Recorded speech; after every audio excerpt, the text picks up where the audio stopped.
are listening to WHOA Podcast, coming to you from Gainesville, Florida. Good morning, everybody, and welcome to another episode of the WHOA GNV Podcast, the podcast bringing you businesses and individuals that make you go, whoa.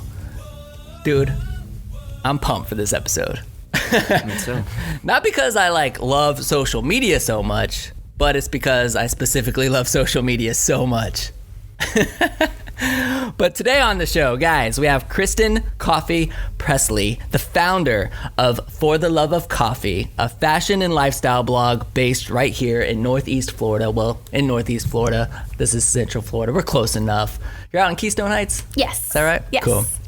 Well, thank you so much for being on the show. Super excited to have you.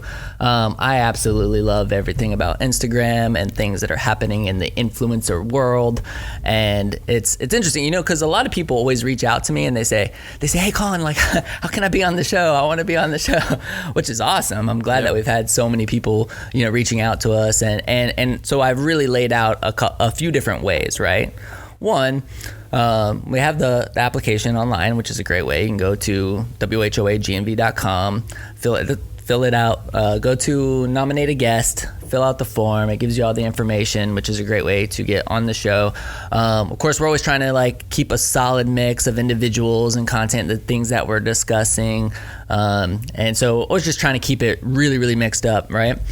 That helps me keep things extremely organized because it's just super difficult when I've got Facebook messages and Instagram messages and YouTube messages and then emails and then, forms being filled out. So that's one way.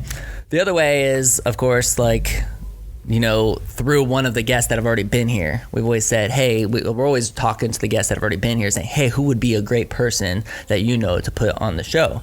So that's number two, right? And then number three is through Ty and I directly. And that's from people, me specifically, with my engagement, I'm just getting on Instagram and I'm just looking and not just Instagram, but all over the place, right? Obviously social media is a great feeder of information. And I'm looking through these places and I came across Kristin's Instagram account. That's how I originally found her. And I reached out through direct message and I said, this is awesome. You totally need to be on our show. and so that's the best way to get on the show is just completely wow us because this is the show that is whoa. So whoa us to where we reach out and we're like, man, we need to talk about this. So I'm super excited that you're here. Hey, I'm so happy to be here. And we're going to dive, what we like to do is dive into the origin story. But before we do that, I need to check in over here with my boy Ty because he's got some crazy news. Yeah, crazy news. Fill us in, man. Fill everybody in on what's going on. Yes, I guess when this podcast drops, I'll be in Jordan, the country of Jordan, playing some professional golf tournaments. So resurrecting the professional golf career. Did so over the holidays, and I'm going over to the Middle East for at least 5 weeks, maybe 6 weeks. So pending, I leave Saturday the 26th. So this is my last podcast for a month, so it should be fun. Dude, that's insane. And so did all of this come from your recent trip, or was it kind of in the works? Yeah, it's been in the back burner for a while. I was injured probably 5-6 years ago, so I've been trying to get healthy while I've been working, and I've wanted to give it one more go, so I'm going for it, and I'm gonna give myself a legitimate shot to do it. And the cool thing is doing all this social media stuff with the Best of Gainesville and some other accounts and the podcast. I've had a lot of opportunities with some cool golf brands that are reaching out to give me some free stuff, and potential sponsors are kind of in the pipeline. So it's they like people that are good at social media. So hopefully the listeners get some good advice on how to grow their personal brand or their business or whatever, because it can be helpful for whatever's next, even if you don't know. I told him he needs to vlog the entire thing. Yeah, I've been watching yours. I'm gonna try to work on it. Yeah. I'm dude, you got to do it, man. So I bought a mic. I've got a stabilizer. Yeah. I've got the set ready to go. So we'll see. Yeah, dude, it's gonna be awesome. Yeah. Are you super jacked? Yeah, I mean, I've traveled a decent amount. Thailand was amazing. That's the first time I was in Asia in December. This will be my first time to the Middle East. Should be a little different, but yeah, it should be fun. Dude, it's gonna be really, really exciting. I can't wait to talk about it when you get back and hear about all of it. So cool, man. Well, we're gonna miss you. Yeah. I know, like Ty and I were trying to figure out what we're gonna do from a co-host standpoint, and I think I have some ideas I want to talk to you about after the show. Yeah, for sure. There's some cool stuff. So I think we can come up with something super creative. Yeah, I like it. Until you get back. Yeah. Hold Ty's place until he gets back. Also, I wanted to give the shout out that I got a free coffee from you this morning. Follow Colin on Instagram because you never know when he'll drop a free $100 to Starbucks. Yeah. And this was about 24 hours after you posted it. Still had some credit. So I was it's actually a good follow. I would like to take all the credit for it, but it's completely my wife. She was somebody in her network had done it. She was like, how do I get this to work? This is a cool idea. And so I was like, I'll figure it out. I was like, I'm pretty sure it has to do with an e-gift card. Yeah. So I bought like a gift card for myself, right? Went to Starbucks.com, bought a gift card, sent it to myself, got the barcode, put the barcode on my Instagram story and said, whoever sees this, thank you for watching my story. Go have a free coffee on me. And so a bunch of people have gone out, gotten a cup of coffee, taken a picture of their cup of coffee, sent it to me, and free coffee until the account runs out. But I'll probably refill it and do it again. If I get good at vlogging, watch out when I go to a Starbucks and I just buy it out for everybody. For everybody in there. I'll be the hero. Yeah, I would like ask that you consider everybody else and not buy the entire room a cup of coffee. But no, it was That's how you might trend though, because it'll come back to you. But you should definitely follow me on Instagram, and then I'll do crazy stuff like that, and just I don't know, buy cups of coffee for. Maybe we'll do other stuff too. I like it. I love doing that kind of stuff. It feels good. You don't even know who's getting it. Like I don't even know who's getting the cup of coffee, but it feels good that somebody is. So well, I'm enjoying it currently. All right, good. Well, Kristin, thanks again so much for being here. This is gonna be so much fun. I'm just like ecstatic to get into your story and hear about all the cool things that have been happening. So let's start with that. Tell us about your origin story, about like, did you ever see yourself getting into this? What were you doing that led to this? And just give us that great story. Okay. So I grew up in Keystone Heights. I'm still there. I graduated from there. Then I went and did my 2 years at Santa Fe, and then I transferred to UF to do the 2 years after that. I was in the retail classes and retail society, and fashion has always sparked an interest to me.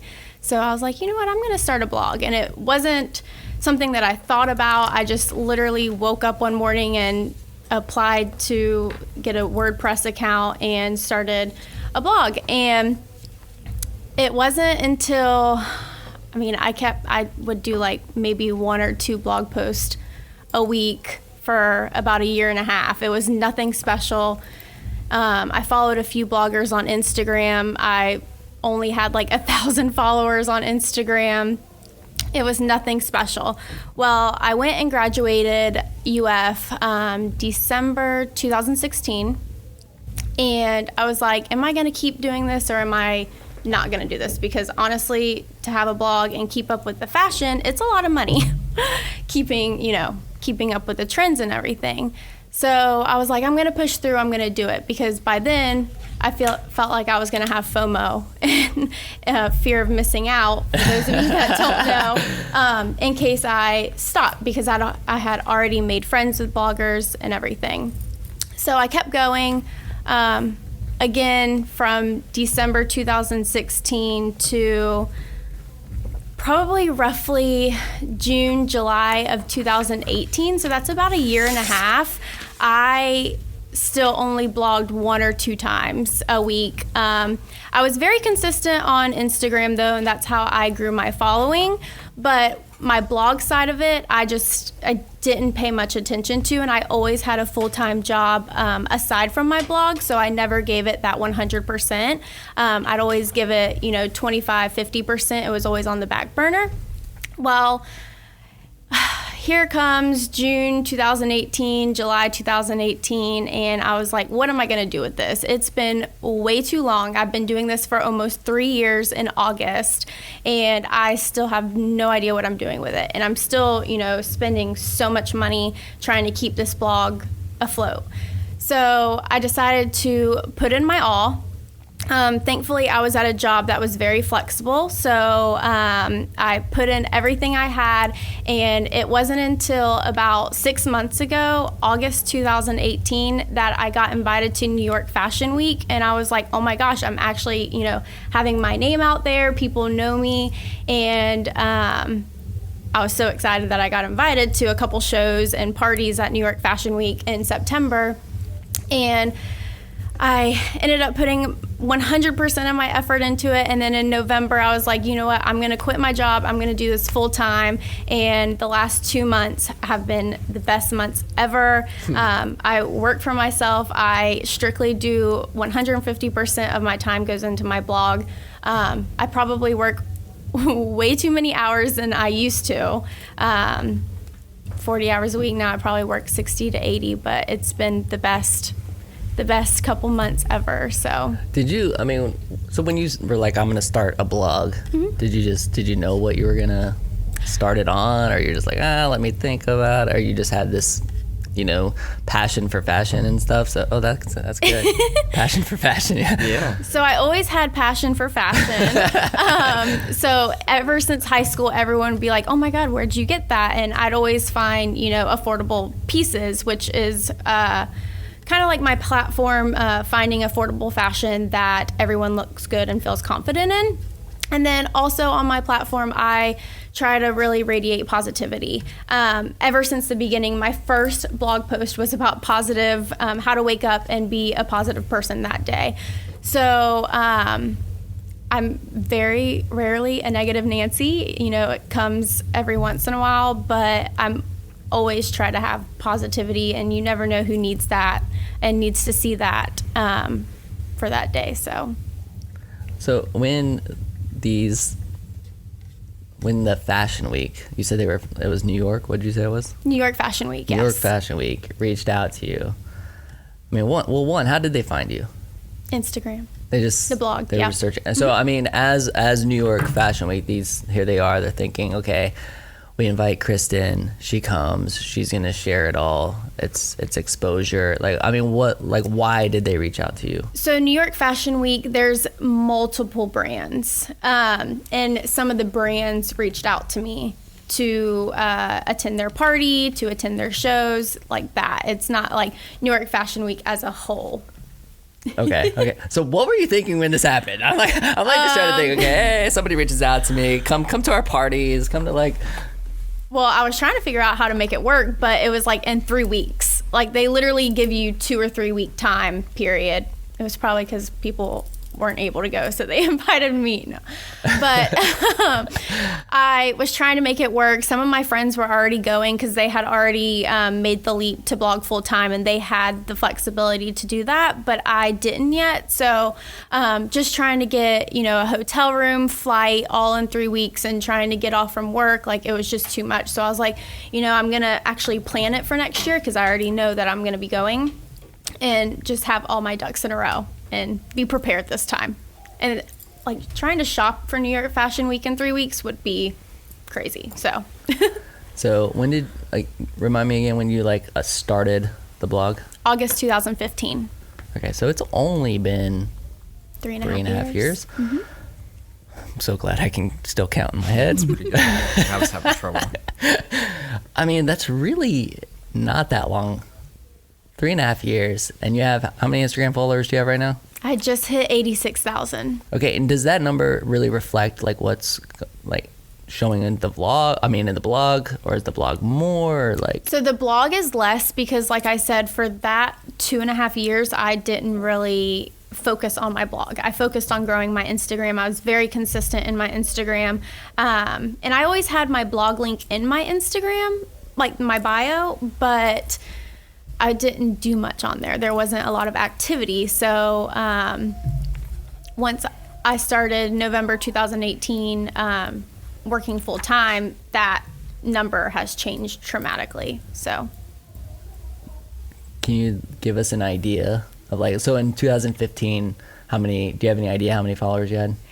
I don't really know the followers, but blog views is what a lot of people like brands look for. Right, that's what they care about. Yes, so blog views, because subscribers are one thing, that those are just people that automatically get your blog post, but other people, some people don't want that email clutter. Right. So people will go and look at your blog from your Instagram. But so let's just say from August 2015 all the way to July 2018, I was only getting probably roughly 5,000 views a month. And now I'm all the way up to 60,000 views a month. Okay.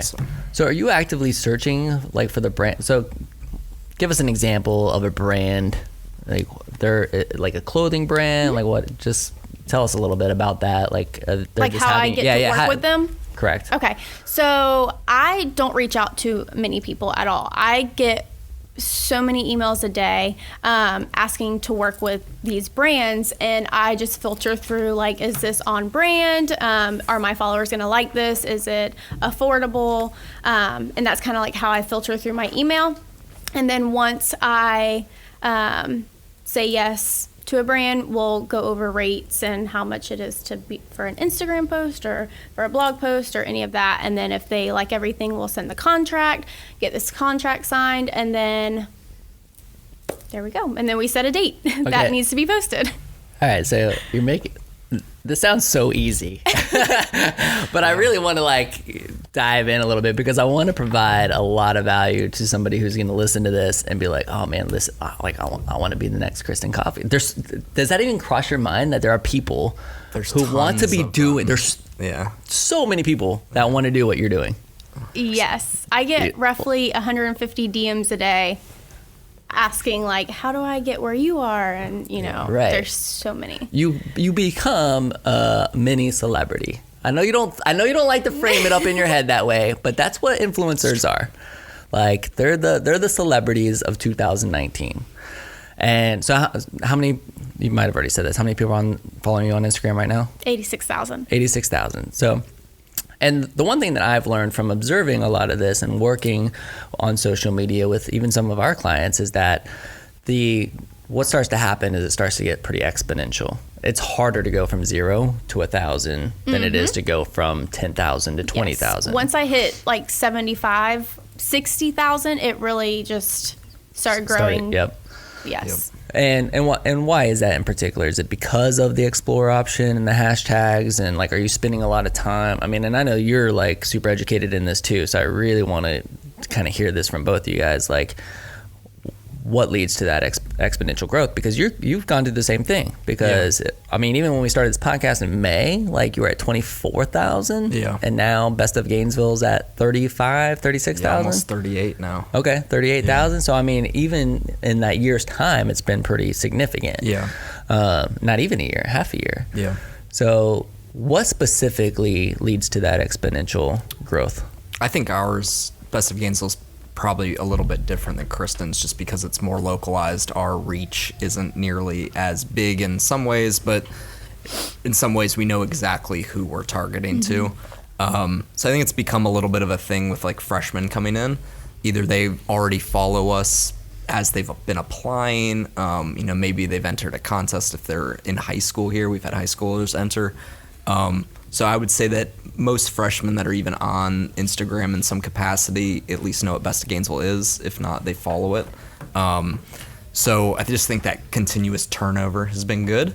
And then as the Instagram community gets older in general, or people start to pick it up, we're getting alumni that are DMing like where to stay, what restaurants to go to. So it's kind of, we're getting the squeeze from both ends. And during football season, it explodes. And that engagement is critical. Yeah. Like you're responding to every single one of those direct messages. I'm not good at responding to direct messages. No, I'm terrible at it, but I'm getting better at it. I get, I'm sure the same way, just crushed with people that want to be featured or businesses that have not to say no business being featured, but just too advertisey. So I try to keep it pretty clean, which is why we've grown also. You're not cluttering it up with nonsense. And that's been a tough thing for me, is to try to monetize it slightly and grow, because it's a ton of work, and costs to go eat places and different things. So it's kind of a numbers game with when you want to start to grow it. And I'd be interested in, because I have a couple key points. I started mine in August 2016, so it's been just over 2 years now, 2.5 years. And I've got some like key points of when I knew I had a thing, and then when I knew I had a real thing, and then I was like, oh, this is actually serious. I should probably make a real logo and like DM people back and create a contract and different things. Yeah, so is that what happened with you? Yeah. When was your first like someone paid you or gave you some, even just something free, first thing you got in the mail? My first free gifting was probably 2016. It took me a good year for the blog, and then I was gifted about a year and 3 or 4 months after. And then honestly, I did free product for probably way too long, a year after that. So people are just like, hey, I'm going to send you this, take a picture, post it on your Instagram account. Exactly, because I honestly didn't think I was worthy enough to have people pay me. Yeah. Straight up. And why was that? Was that simply just because you're like, oh, the number of views, or like... And not just that, I wasn't going to have a paid collaboration until I hit 10,000 followers. And I didn't hit 10,000 until May 2017. And then it's... Had you started to reach out to other bloggers that were already at those levels to kind of say, hey, like, when I get here, when a brand reaches out, like, what... Did you have contracts that you looked at, or were you ready to go when they were ready to pay you, or was there kind of like a point where you were not scared to ask, but still in kind of like that waiting game? I was kind of scared to ask for payment, afraid that they just wouldn't work with me at all.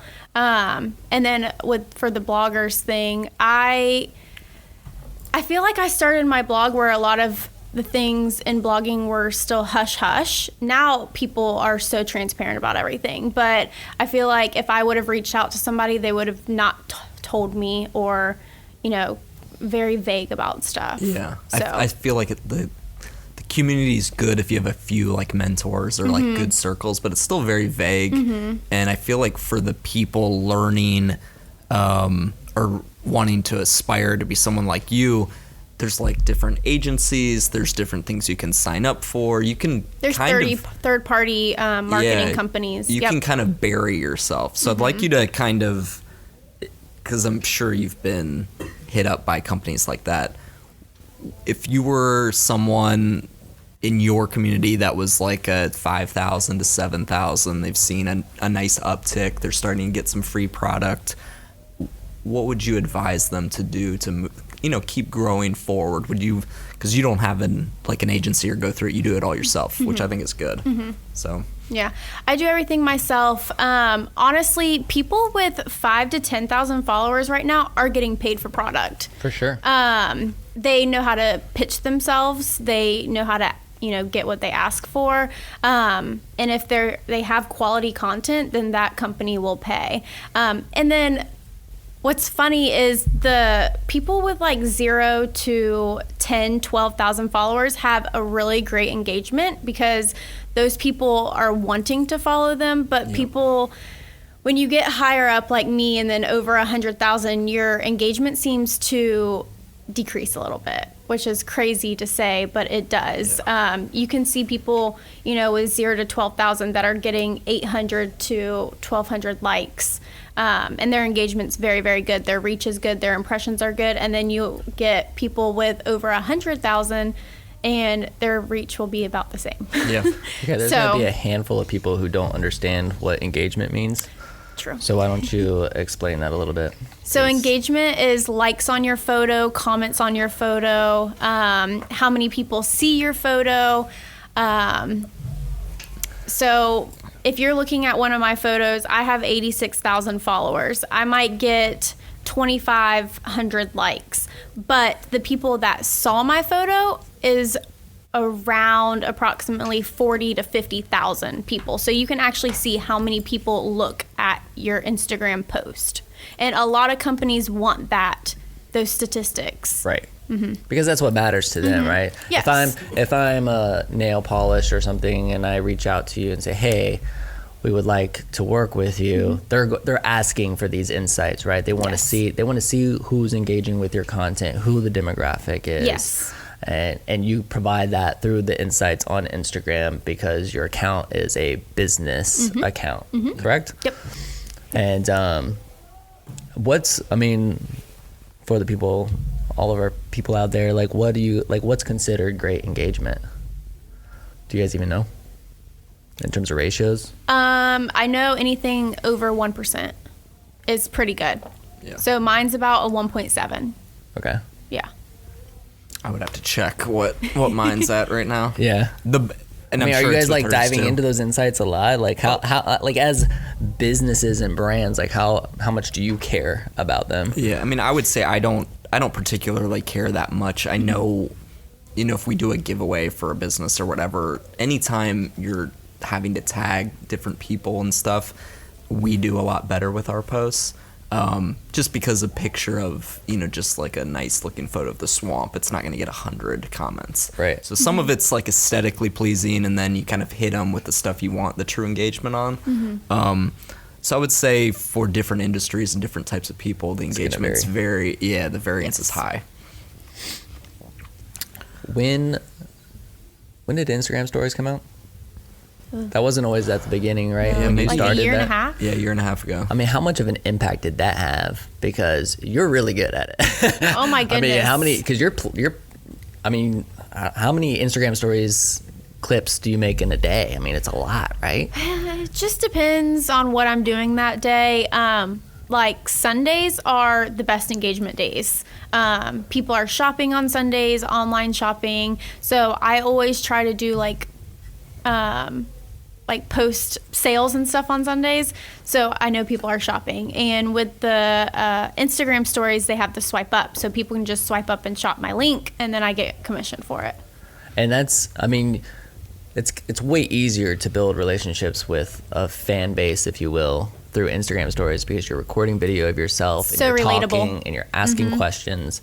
So like, did you notice a pretty big jump like when stories came out? Yes. Okay. Yes. Just because people want to see, they want to relate to you. They don't want to see a pretty, Instagram feed. They want to see you with no makeup on, with pajamas on or whatever. They just want to feel relatable. Okay. That you're not always dressed up 24/7. What about for you, Ty? Did you notice? Yeah, 100%. The swipe up feature, when we got that was pretty That was huge. What's the number of followers for that? 20? I believe it's still 10. 10? Yeah. But now that Instagram offers the different polling type stuff or questions, I mean, there's just so much creativity you can use to really differentiate yourself or your brand from other industries. And to be honest, Best Fianzo's done kind of not a poor job, but we could do a lot better job. And it just using takes those tools to create it just engagement, takes or? a ton of time. Like Kristin says, it's full time. I mean, you do an amazing job with your stuff, and you know how much I'm all like in between. So I'll be like on a podcast, and I'll just be like pulling out my phone, That's tough. and I'll just open it up. What up, everybody? Yeah, We're recording the podcast right now. This is your interruption. Kristin, say hello. Hey. And I'm not afraid to do that. I'll just do that right in the middle of the day, right in the middle of my meetings and everything, just to give people a little behind the scenes. But I think one of the cool things that Kristin's caught on to, I've been doing it a little bit. Stories go away after 24 hours, but now you can put them into highlights, and when you basically bracket these things into highlights, the newest highlight shows up first on the Instagram feed. So you can kind of create it's just a good way to keep the story going longer. And I was just looking at your Instagram. You've got it segmented into 6 different things in your highlights. What's been the most successful types of highlights you've been using? So I normally put the things in my highlights by what people ask me the most about. Okay. Everyone asks me how I do my everyday makeup. So my makeup tutorials in there. They ask me how I curl my hair curling. tutorial is in there. My bun that I put on the top of my head, people ask me how I do that, so that's in there. And I do this because even though these highlights are right here, I still get hundreds of DMs asking me how to do this stuff. So I'm like, hey, you should go check my highlights. I have a full tutorial that is super helpful for you right there. So. And I think that's a good point, is that you can use content more than once. And I think a lot of businesses, especially in people that are learning social media for the first time, they'll spend a lot of money on a commercial or a video or even writing blogs or photography, and they'll use it once in one place. And if you know what you're doing, you can get a lot of legs out of your content. Even with the podcast, Colin and I have talked about, putting little, and you guys have done this with the Alexa skill, and putting, quotes over photos or videos, so you can get a lot of different things out of the highlights, especially. I just started doing the Sunday shout-outs on Best of Gainesville. We had our 4th one this Sunday. Was this past Sunday the one I put you on? So those have been really good. So we've been using anyone that uses Best of Gainesville in any hashtag for any type of thing, as long as it's got to be a picture of a person. So we're trying to highlight people that are trying to spread the community and get a little bit better. So we'll have to throw Kristin in there this Sunday. But it's been a cool thing. The highlights been a great way to keep those up. One question I have for you is, how long do you keep the highlights up, or how many highlights do you put into each highlight? I try not to clutter my Instagram feed. So I try to make it all look good, but sometimes it's hard. I know a lot of people do like the same colored circles just to make everything aesthetically pleasing. But I honestly will probably keep like my makeup tutorial and my hair curling tutorial up there for a while, unless I change anything about it. Because those questions always are coming in. Yeah. I'm super interested about the first time you decided to go from just accepting free product to money. Like, what was that decision like? When did you make the call? And you're like, another company was reaching out to you and you were just like, oh, my fee is this? Or how did that conversation happen? And how did you put a value on yourself? Honestly, I did not ask for money my first time. I signed on a campaign with Neutrogena, and they were like, okay, we're going to pay you this much for this. And I was like, oh, wow, this is really cool. So I technically did not ask for money my first couple of times. I worked with Neutrogena and they offered the payment. And then I also worked with Revlon and they offered a payment as well. And what were kind of the terms? Was it a mix of both like blog and your Instagram? It was only Instagram. It was only Instagram. And back then I had no idea how to even come up with a payment. Like I was like, I don't even know how much I'm supposed to ask. A lot of people do $100 per every 10,000 followers for an Instagram post. So if you have 50,000 followers, you should be asking for $500 per Instagram post. Who created that standard? I have no idea, but I heard it. I heard it once, and it's pretty good ratio. So okay. Now that doesn't mean every company is going to take that. Sure. But anyways, so I honestly didn't start asking for money consecutively until June 2018, and I was like, you know what? I'm doing this. I'm putting quality content out there, and I'm literally not making these people pay for anything.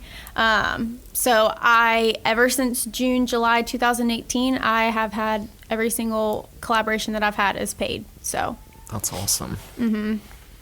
Is there a slide? You don't have to delve into it, but is there a sliding scale for companies you may favor versus companies that it's like a tall ask for you to actually represent their product?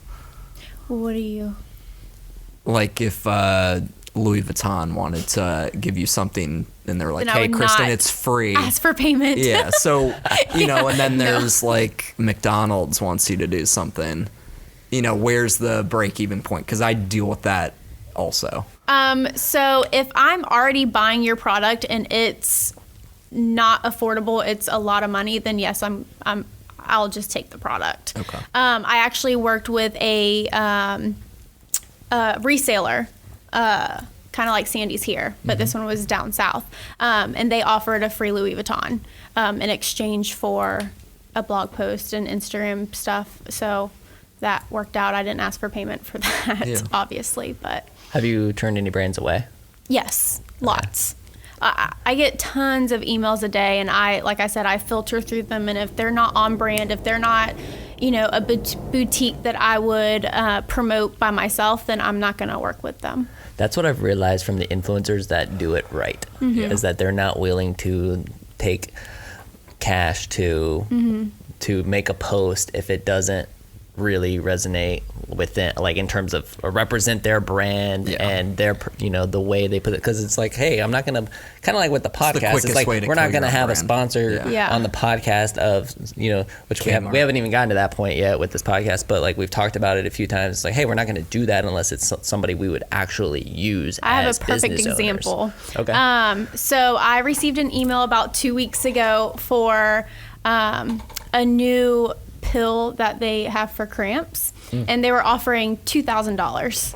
Wow. For an Instagram post and a blog post, and I turned them down because that's Shoot that over to Best of Gainesville. Ty's like, I'll take it. So that's not on brand. That's not anything to do with fashion. That's not, so I was like, no, sorry, not. And that happens a lot where you get these inquiries and you're like, no, I'm sorry. You're only going to build a more loyal fan base by doing that. 100%. Yeah. Do you have any companies still sending you like terms or like, hey, Kristin, we want this, this, and this is it? Or do you kind of have a little bit of a go-between now that you're more and more successful as we go, where there's like a little bit of a back and forth? There is back and forth. Yes, there is back and forth. Okay. We negotiate rates and good. Yeah. Definitely. Good. I'm super fascinated by the business side of this because it's just like, now you're doing this full time. Like, what's it feel like doing what, what you love and posting on Instagram and doing all these stories and doing it like full time? I know. I never in a million years thought I would be doing this. Have you had anybody like from like a hotel or like from a travel standpoint being like, hey, like, we'll pay for your trip to New York to, record this, to do stories of this fashion thing, or like anything like that happen yet? I have had travel collaborations. I've probably been to about 5 or 6 hotels. But I don't ask for payment for those either. So that's one thing that... So it's like an exchange. Like, it's a getaway for you and the husband. Exactly. And they kind of make it to where you try all the amenities. So they'll give us a free dinner, free spa appointment, anything like that if they offer it. And then I write a whole blog post about it. So we actually just got back from one like a week and a half ago, 2 weeks ago, in Orlando at the Reunion Resort. Okay. So. Cool. And what did they want you to do when you went there? Honestly, we just hang out. Blog post? Yeah. I mean, and I guess they're just expecting you to do Instagram stories? Yeah. Or are they like, hey, we want 25 Instagram story posts? Some do. I think some hotels are still getting into the groove of working with influencers. They don't really know what to ask for. Yeah. But this one specifically was 4 Instagram photos while I was there. And then at least 20 Instagram stories, which is easy. But they don't go and like count them. They just want you to story your time there, and then a blog post. But it's nice though because all these places are usually beautiful, so I just take all my content and then take pictures, like all my clothes and stuff that I have to post for that week, and then take pictures there because it's normally gorgeous. So how do you take the photos? So I do have a nice camera, but I normally use my iPhone because a lot of people say that it's more relatable, and I have an iPhone X and the quality is great anyways. And so I use my iPhone for most photos. But if I have a campaign that is needing, professional photography, my mom's my photographer. So thanks, Mom. Yeah, that's awesome. Yeah. What other ways are you making money off of this? Because I know like there's affiliate links, right? I mean, when you say swipe up, they're swiping up to a link that's your link, so the business knows that it's coming from your Instagram account. Correct? Yes. So I am affiliated with Like to Know It, which is in the affiliate links, and for every person that makes a purchase off of my link, I get a specific commission. Now, all the retailers and brands have different commissions, like commission rates. So I don't know them exactly, but let's just say Target, they're very, very low. So I only get like 2% back on Target, which is if someone buys something for $10, I might be getting like 20 cents. 50 cents, like okay. Not much at all. But let's just say Nordstrom, they're really heavy with Like to Know It reward style, and I might get 20% of the purchase. So Like to Know It is the middleman in this? Yes. Okay. Yes. This stuff's fascinating. Yeah. So these links you're getting, so whether it's actual brands going directly to you or you doing swipe ups that lead to 20 cents from Target, like you're getting it from a few different angles. Oh, yes. What's your favorite? I mean, just Instagram story? Is it the blog? Like, probably Instagram stories, because I connect most with my followers, my friends. And so, in preparation for this, like I've watched some of your stories, and I know there's like a lot of you staying with the phone in front of a mirror with clothes. Hey, check out this shirt. Like, I mean, you're selling the clothes for that particular brand in that, and you're getting paid for that? Yes. Or are you getting paid for the post specifically? I'm getting paid for the Instagram story specifically. Okay. So when a boutique brand reaches out to me, they have a couple different options in how they want me to promote their clothes. Either an Instagram post or a try-on haul. And with a try-on haul, you literally, like you said, stand in front of your mirror and try on the clothes for everyone, explain how they fit, explain the material. People want to know this stuff before they buy it. So sure. I'm kind of like that person's advertiser, or that brand's advertiser. And then I usually have a swipe up and it goes directly to that boutique's website. And they pay me for that try on haul. So cool. All right, so. And I did want to say, with Like to Know It and Reward Style, not every single brand is affiliated with them. Only like a brand has to get accepted. So, got it. Yeah. Okay. I can tell you the one thing that I've, obviously being in social media world as much as I am, and it's great because this is like, these are nothing but lessons for me, man. I love this stuff. The one thing that I can tell you that I consistently see is, one, personal brands don't know how to price themselves.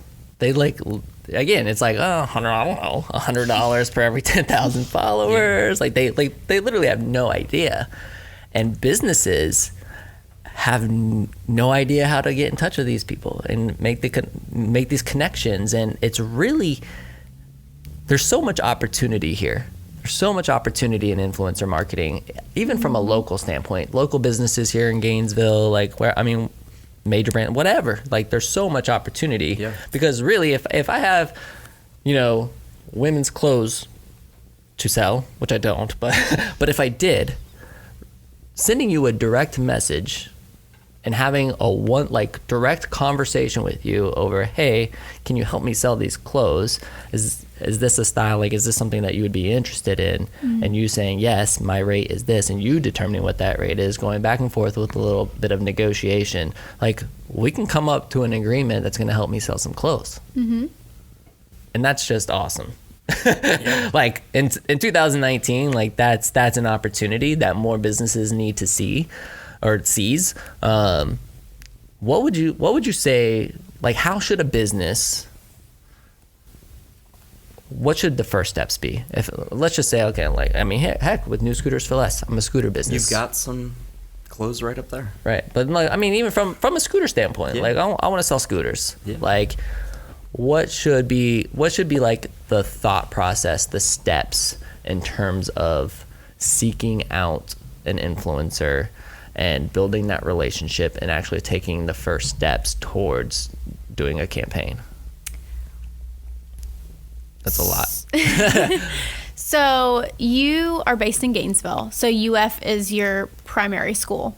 I would definitely try to find an influencer sort of like me that went to UF and still living in the area. Because if you find a UF or old UF student that lives in New York now, that's not going to do you any good. Right. Honestly, being from the Gainesville area and going to UF, I have tons of UF followers, students now. My little sister's at UF now, so that I have a lot of, influence there. But yeah, I guess that would be where you to start to seek out who's in town, where they went to school, and then go from there. Okay. I mean, this is a hard. I deal with this every day, right? And I've got maybe a couple dozen local companies that I've worked with. About 16 I still work with, while throw them in weekly stories, basically. And you probably know the companies if you're on Best of Gainesville. And it's hard because a lot of them, if they're restaurants or they're mom and pop shops, they don't have that much money. Mm-hmm. One, they're probably, not to say this in a negative way, but they're still learning social media, especially Instagram. They're probably decent on Facebook. Mm-hmm. Even if they know what they're doing on Instagram, their content could use a huge boost. So I've gone into companies where they want to spend some money, and it's just, the stuff won't do as well, and I need to help create the content, which costs extra.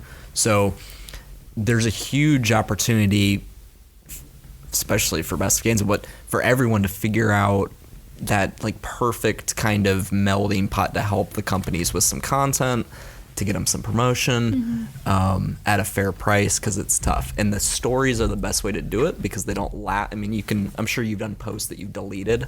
I've done the same thing, mm-hmm. but the stories leave after 24 hours. So you can kind of not sell out to a degree, mm-hmm. but you can maybe post something that's easier to post than an actual post or a blog that you have to spend a lot of time on, mm-hmm. Which is exciting for me. The stories, the highlights can keep these businesses kind of in front of people for a little less value than maybe a post or a blog. Right. Which I think when we look at advertising as a whole, these are the things that keep coming up because I'm constantly seeing, and I don't want to hate on TV, radio, or anybody. I know a lot of people who are in these industries, but when I see people spending as much money as they're spending on a TV commercial, mm-hmm. and I'm like, oh my gosh, I could take your budget from you and go invest it into influencer marketing, and people are actually going to see it because they're spending all their time on their phone. Mm-hmm. Yeah. I'm like, there's so much opportunity, and the ROI is going to be a lot better. Yeah, I mean, on an ad on Facebook or an ad on Instagram, and it'll be seen way right. Yeah, and the thing is, be like, with TV. Live sports, whatever. You hear the excuses mm-hmm. of people putting so much where value. Their competitors are there also. Mm-hmm. So it's like if you're not seen, maybe your brand loses some respect to a degree. And it's a hard game to play because you don't want to be the last person on the phone book. You know what I mean? You don't want to be spending that money there. I'm sure that, obviously it probably depends on some demographics. There's still probably a bunch of old people watching 6 o'clock news and stuff. I get it. But the one thing that I know, even if I'm watching live sports or something and that commercial comes on, what do? I pick up my phone. Yeah. Mm-hmm. I'm getting on Twitter and I'm looking at what everybody's talking about, and everybody upset that the ref missed that play. All of these different things. That's what I'm doing. And I'm just getting on Facebook or Instagram, seeing what my friends are up to, or checking stories during that time. I'm not watching any commercials. And honestly, and that's only a live sports. I'm not even watching TV in real time anymore. I'm watching, my wife and I like watching Netflix. There's no more watching TV on TV's time anymore. So that's just why I get so fascinated with people spending a lot of money on TV advertising and heck, even radio advertising. I could say that New Scooters for Less used to spend a lot of money on radio 10 years ago. Yeah. But not anymore. Yeah. I'm investing all of my money into social media marketing. And actually, like, and I didn't want to sound like too naive when talking about the influencer stuff. Like, I've definitely dabbled with her. Do you know Allison Shaper?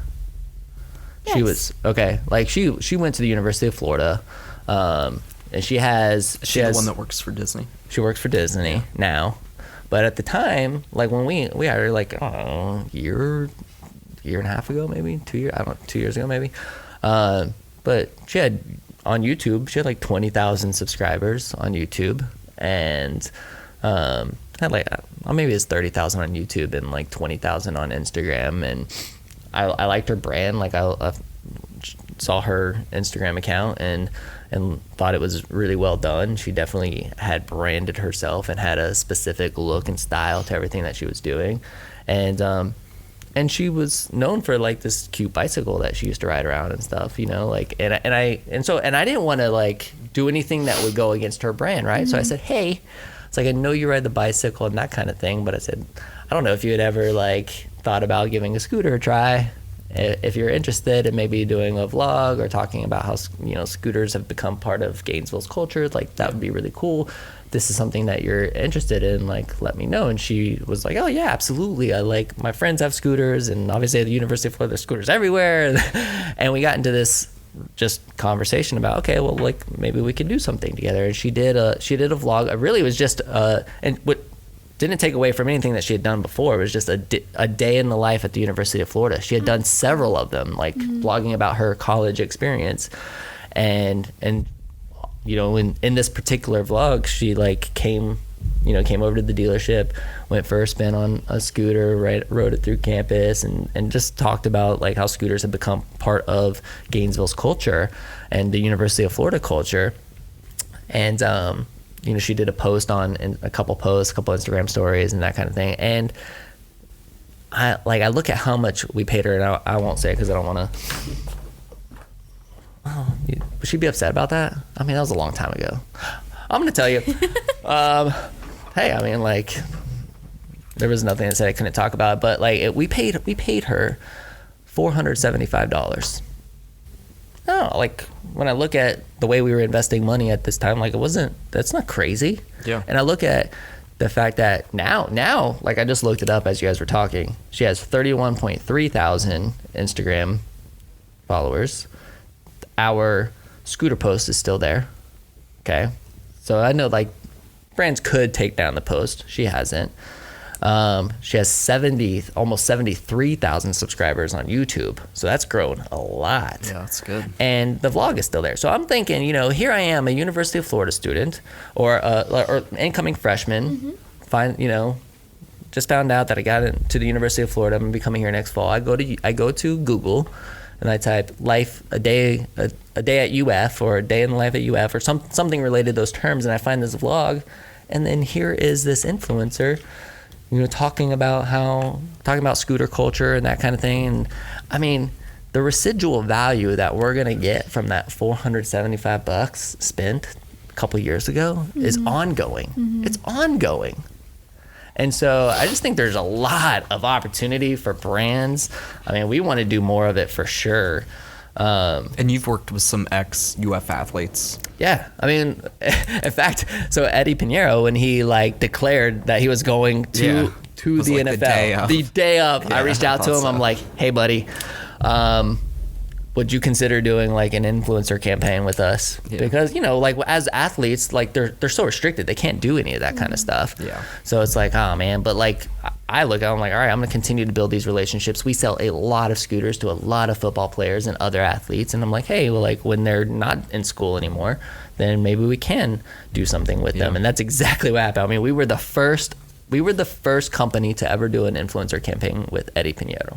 Nice. Yeah, and it was awesome, and it did great. Yeah.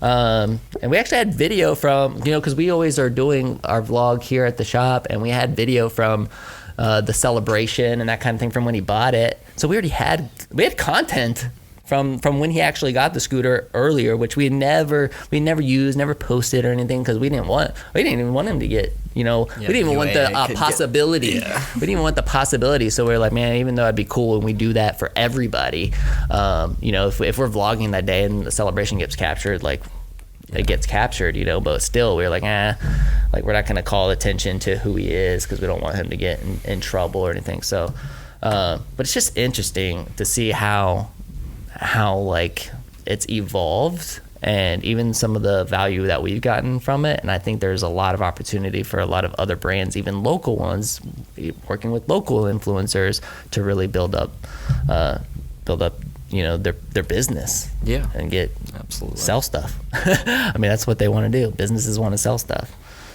Sorry, I kind of went on a rant. No, that's good. But I'm just super fascinated by this, and I constantly get blown away by how many people are just spending thousands and thousands and thousands of dollars on traditional marketing when they could be investing it into, this kind of thing. So agreed. Any more questions? Yeah, I wanted to hit a couple things before it gets too late. So one, we haven't talked about hashtags at all.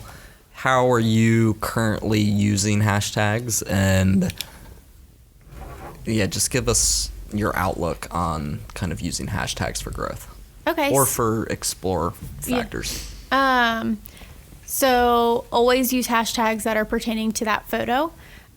So I have a new outfit. I'm going to put, new outfit post, outfit of the day, that sort of thing. And you can use up to 20 hashtags. They say 30, but I think that's a little excessive. So I usually do around 17 to 20. And don't use the same hashtags for every photo. You have to mix it up. So I have about 100 hashtags that I just mix up, and then try not to use the same on like maybe every 2 photos. I'll use the same one maybe every 2 photos, if that makes sense. Do you keep them in notes or something? No, actually, to be honest, one of the girls I follow, she has like hundreds of thousands of followers. She wrote a blog post, the 100 best hashtags to use on Instagram. And I honestly just go to her blog post every single time and just copy and paste and add some of your own? Or just pick out ones that pertain to my photo. Yeah. And that is honestly how I get on the Explore page too sometimes. Are you trying to figure out the algorithm a lot? Because my goodness. Yeah? Is that a yes?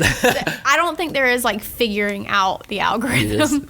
Well, because I know you said like I did like 17 to 20 hashtags. For a while, everybody was like 30 hashtags, like go all in, do all 30. Yeah. And then for a while, like...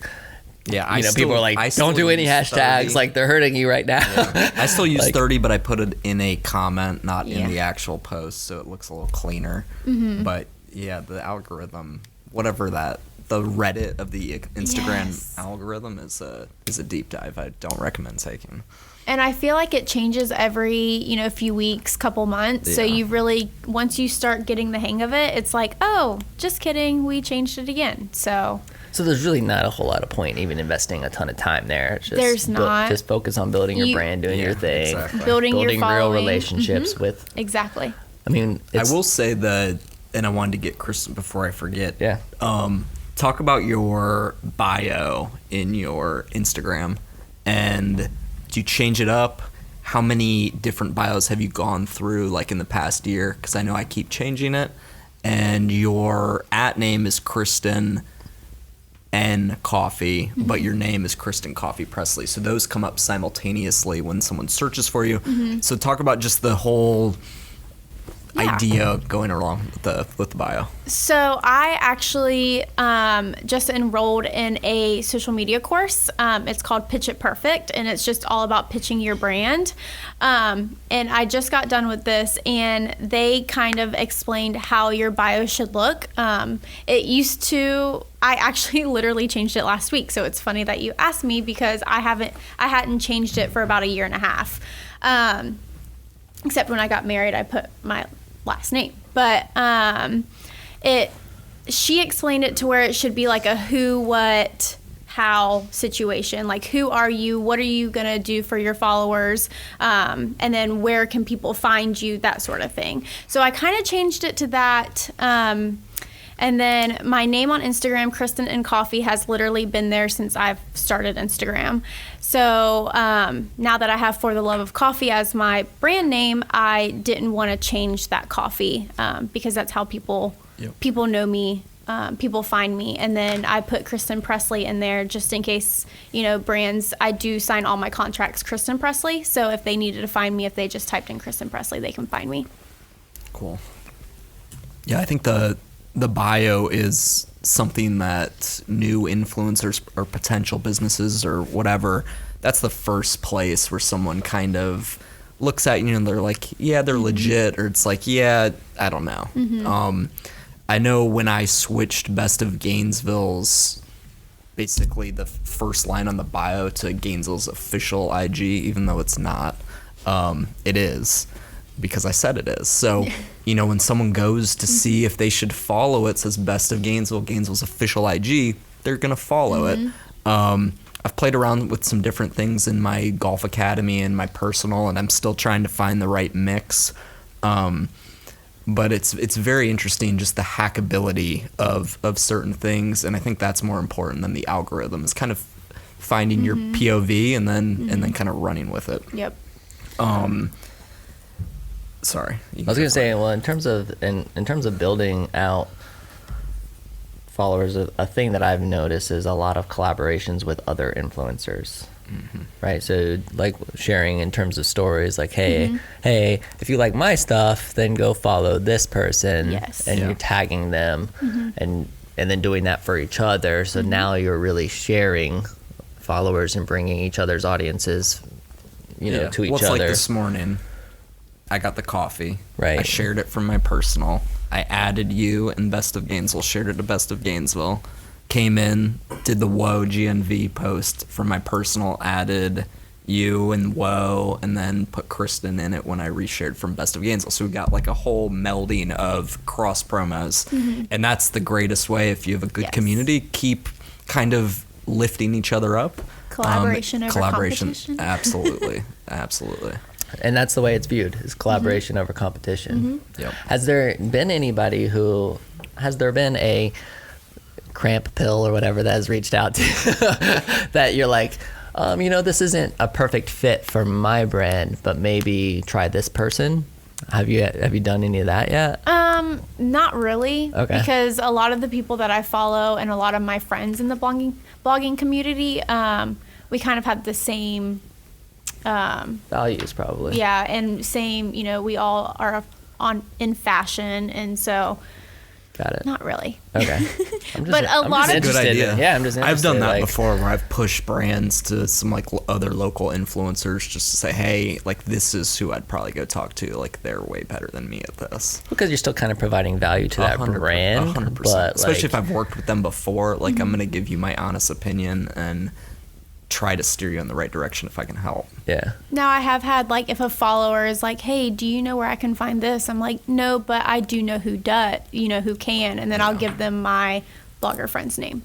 So that way I am kind of cross promoting them, but not as at a brand standpoint. Would you be willing to give us an idea of what you expect this thing to do for you revenue-wise? And it doesn't have to be this year, but maybe in 5 years' time. What kind of money do you want to be making from this thing? I don't mind. I would love, I would love for you to tell us, how much money you expect to make in 2019. I just think it's so Well, and on top of that, what are you looking to add in 2019 to your repertoire? So the 2 months that I was pretty much full-time in December, I'm kind of basing it on that for the entire year for 2019. Okay. Granted, that was the holidays and, it's a lot more content than normal, but hoping for 2019, I'm at least 80 to 100K. Okay. Thousand. Nice. So to be making, how old are you? 26. 26 years old. I mean, that's just that's what I'm hoping. Right. I'm on the right track, but that's what I'm hoping. Right.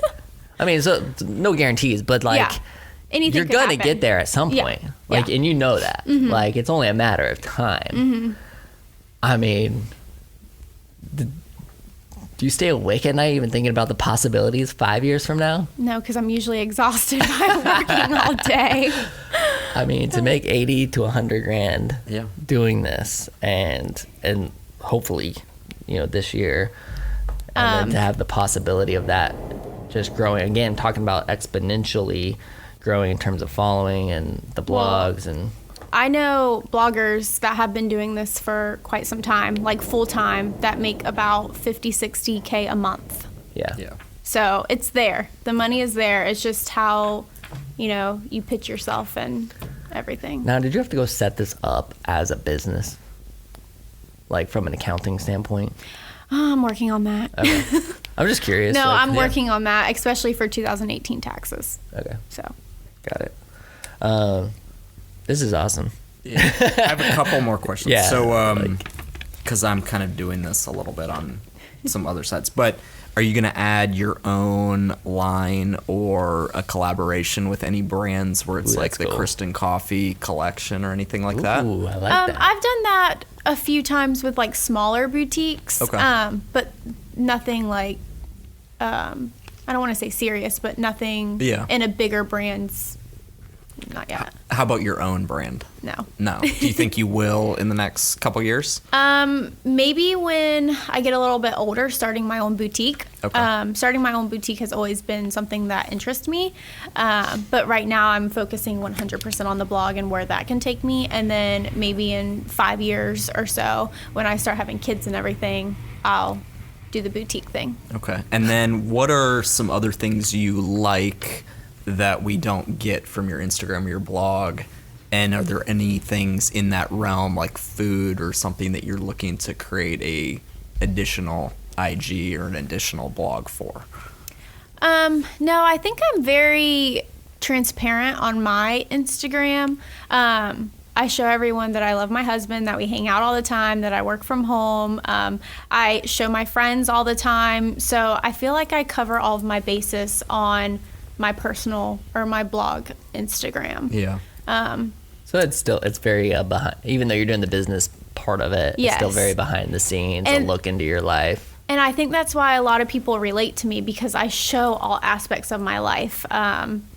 So Yeah. And it's funny because, I don't know, it makes me think about celebrities, because celebrities, I think when social media and stuff first really started making its presence, celebrities had like, I'm a celebrity, I don't need that. Like I'm too good for, you know what I mean? And then you get like people who are going out there, they're providing a ton of value, they're building authentic relationships through social media, connecting with an audience and growing a following, and they're becoming celebrities in their own right. And then now it's like celebrities are like playing, a lot of them have been playing catch up. Now the good ones would be like, you saw like Will Smith was like, I'm gonna do a vlog. He started doing it, and obviously crushed it, because like he brings that entertainment value. Part of me is like, that's the right thing to do, because otherwise he could have very well have been forgotten about. Yeah. Long term. Like now he's keeping this daily presence and like really built, so that part of it is just so, I don't know, it's just super intriguing to me. What is your husband Lane? Okay, what's your husband Lane think about all this? well, he's very into it now. Okay.